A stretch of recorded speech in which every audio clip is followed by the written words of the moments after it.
take a couple of spoonfuls of this, throw it into some boiling water, let it boil out, and then add rice, and the rice will absorb all the spice and the flavor. Prince Street, August 14th, a Soho bar, a speakeasy.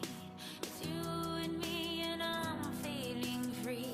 Hello, this is Queen Banda from WCTV. We are here today in Plymouth with Al, the guru of homemade local jams. Here we are. Here we are. Up next, we're going to talk a little bit about Al's Backwoods Barrie and a little treat as Al makes one of his fans' favorite jams right here. Stay with us. Stay with us. Yeah. How everyone lives out like Top Gun.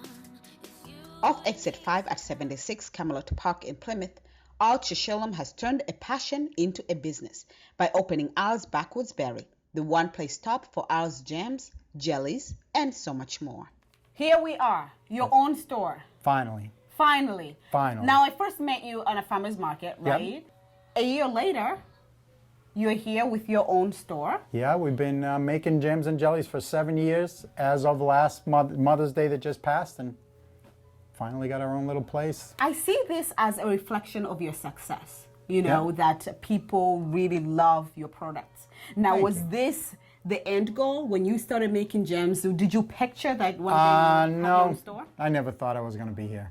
I never thought I'd have my own store. I always wanted to have my own kitchen. Okay. But the availability of the space came up, so I took the space and figured I'd put this little front section in as a nice little store, so it works. Now, how did you get started? What inspired you to start? My brother and my sister-in-law told me, because I had lost my job because of an injury, and they said, why don't you make jams and jellies? And I was like, who eats jams and jellies? And they own Cape Bottle Company in Cedarville, and they were like, who do you think we sell our bottles to? So there we are. But did you know anything about making jams and jelly prior?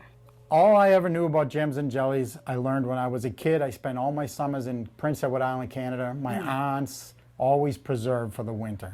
Everything was put up. So I just watched how they did it, got some of their recipes from my sister, brought them home with her, and here we are. So they're all homemade and They're all- from yep. local ingredients, right? Yep. Well, most of them, my pineapples don't grow so good on the tree at the house.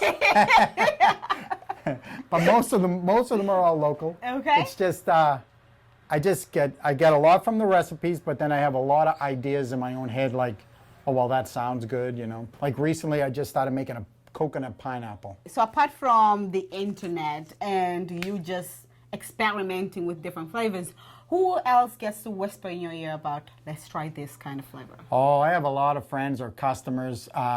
Mike, I gel the wines for Plymouth Bay Winery, and Mike and Pam Carr at the winery, they come up with some great ideas. There are different ways to mix wine with different fruit and make these incredible wine jellies. They were featured on Good Morning America for the wine jellies. Yes. So yeah, there's just crazy things. People come up to you and they say, oh, I had a gentleman down the Cape come up to me and I was talking about Angry Orchard, Yes. hard apple cider. And he said, oh, I own a bar and the #1 drink at the bar is Angry Orchard and Fireball Cinnamon Whiskey.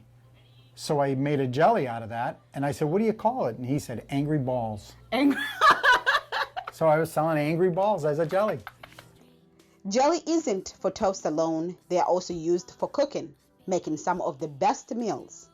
So the good thing about your business, actually, not only are you making these jams and jellies, but in your website, you offer different things or different recipes, let's say. Yep. You know, how to use the jams and jellies effectively. Yeah, oh yeah. And so do you get to go home and say, all right, I made, let's say, blueberry jalapeno, and let me try to see what kind of food will go with it? Well, what I do is I have Speedwell Tavern here in Plymouth, and they use my jellies in their sauces.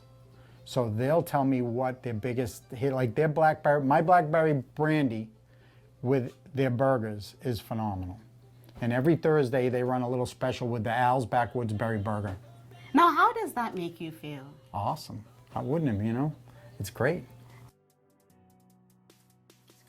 Currently, Al is working with 38 to 42 different jam and jelly recipes. His exceptional products have been featured in various programs including the Good Morning America, in addition to being featured in one of the most popular New England beers, Sam Adams.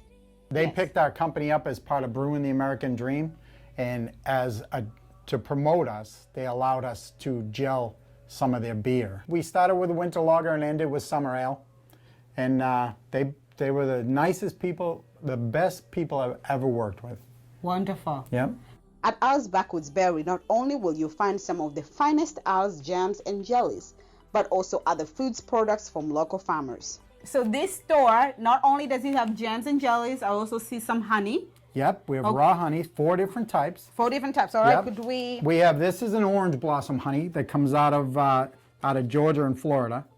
And it's not necessarily a local honey, but it's totally raw. It's never been processed. It's never been heated over 98 degrees and only ever filtered once. And you know, that's the thing. When you go to a grocery store, you see a honey says raw. Right. But its texture, it's very liquidy, and this is very Exactly. condensed. So what's the difference between their raw and this? Their raw has probably been heated over 100, around 130 degrees to make it easier to get into the jars, because this is really hard and time consuming to put this into jars. But the key is, the more they filter it, what they're removing, the first time they're removing dirt and stuff from the hive, the second time they're removing the pollen. Okay. And the pollen is what you want if you're taking it for allergies or anything like that. So you want a local honey. Like, the difference would be, this is a local knotweed honey. So this is a fall honey. The knotweed blooms like September, late August, September. And the local, I'll slip on this side of you. Absolutely, yes. And then the local raw honey would be this. This is a spring honey. This is a summer honey. This is the summer honey. Yep, and this is a fall honey. It'll get darker. Okay. The same if you take bee pollen. Bee Alright. pollen changes color every 3 days. Now, apart from them having 2 different colors and one being in winter, fall, and the other one being summer, do they taste different? Yes. Okay. Yes, the darker one is a little stronger taste, and some people say it's a little sweeter. Okay. I think this would be the best one for cooking if you were going to cook with honey. Yes. But if you were going to just use it, a teaspoon every night before you go to bed, Then it really doesn't matter. But this time of year, you want to go with the lighter one, and then as August comes around, you want to start going into the darker honeys, Very good. because the pollen's going to change and your allergies are going to change. Al's also takes in orders for events favors for all types of occasions. So if you find yourself in Plymouth, don't hesitate to stop by at Al's Backwoods Barrie.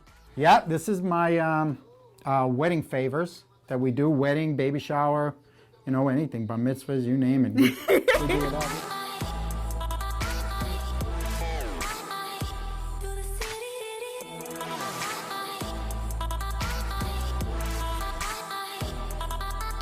So you're going to show us how to make a cherry amaretto jam? Yes, this is the last of the cherries. This will bring it up to blend them up really good, really well. But you don't want to blend them completely so that they're really all mush. You want some whole cherries in there. So this is the last of, Oh, Our those cherries. look really good. and as you can see, some of them are whole, some of them are well chopped. And this will make 20 pounds of cherries. And just before this is done, we'll add a little bit of amaretto into it. This right here is going to take about, well, it's going to take probably 20 minutes. What I do is I use one of my wireless thermometers, put it in, and this will tell me the internal temperature of the kettle, and it'll go up to 100, it'll go 212 degrees, it boils. Okay. 218 degrees, it's jelly. So just because it's boiling doesn't mean it's jelly. Okay. When it gets to 218, the sugar and the pectin infuse, All right. and that causes it to gel. But it won't gel in the, you know, it won't gel till it cools down. Okay. But you'll see it'll get so much thicker, you know.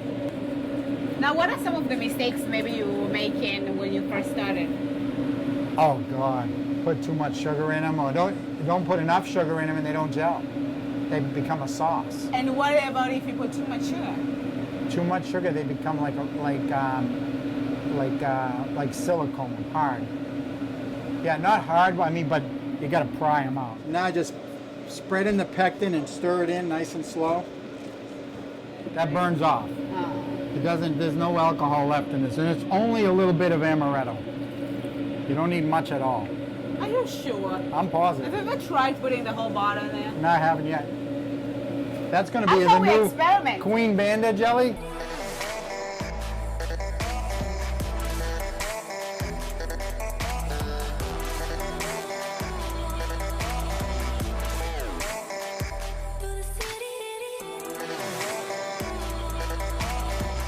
That is something that I want to swim in, and as I'm eating it, I want a full tub of this. Full tub of this? You got it. It's on That's its way. What's the address?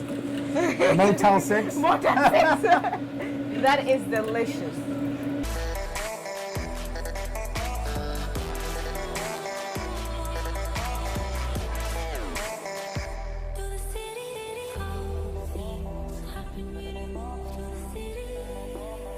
So what I do is I take the funnel and boil it with my jars, set it on the table, then I take the jars out of the boiling water, steaming hot, place the funnel in the jar, then you want to, careful because it is very hot, ladle it in till it's within a 1/4 inch of the top of the jar. It's all right if you're a little bit below that, but if you're a little too much in there, you don't get as good a seal. And just screw the cap on. That's really, really hot. And invert it like that. Well, thank you so much, Al, for taking us behind the scenes so they Thank can you. find you right here. Right here, 76 Camelot Park. We're open every day, 10 to 4. You can come in for a free sample of our jams, our honeys, our hot sauce, and we're going to be carrying cheeses from local cheese seller, Joni Chipman from Say Cheese. Thank you so much, Al. All right. I had a lot of fun. Good. I'm glad. Thank you. Through the city.